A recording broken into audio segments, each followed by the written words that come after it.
Have you ever found yourself pondering how our forebears used to hunt and cook before the conveniences of the modern era?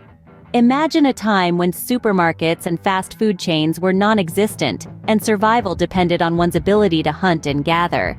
Today, we delve into the fascinating world of primitive hunting and cooking. In a time when humans were part of the food chain, hunting was a matter of survival, not a sport. The journey began with the creation of weapons.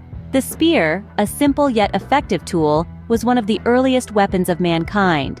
Fashioned out of wood and sharpened at one end or tipped with flint or bone, the spear was used for hunting larger game. But how did our ancestors locate their prey? They were astute observers of nature. They meticulously studied animal behaviors, tracks, and signs. They knew when the animals came to drink at the river, when they grazed, and where they bedded down.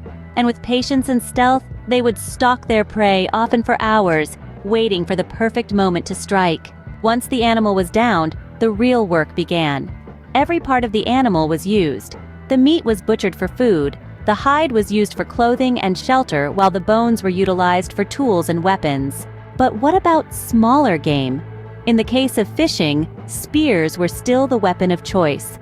Our ancestors would stand motionless by a river or stream, spear poised and ready. With a keen eye and steady hand, they would strike when the fish was within reach. Now, on to the cooking. A fire would be kindled using a bow drill, a primitive fire-starting tool, or by striking flint onto iron pyrite. The meat was then skewered onto sticks and held over the fire, or placed on hot rocks surrounding the fire. This was a slow and meticulous process which allowed the meat to cook thoroughly while retaining its natural juices. Vegetation like roots, tubers, and certain types of leaves and fruits were also gathered and cooked. These not only provided necessary nutrients, but also gave variety to the otherwise meat-heavy diet. It's fascinating, isn't it? To think that our ancestors survived and thrived using these rudimentary methods. They were not just hunters and gatherers, but also skilled craftsmen, keen observers, and patient fishermen. Their survival depended on their understanding of nature, their skills, and their patience. Despite the lack of modern conveniences, they were able to sustain themselves and live off the land.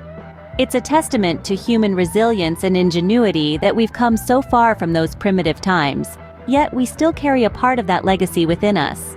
It's a heritage of resilience, resourcefulness, and respect for nature that continues to inspire us today.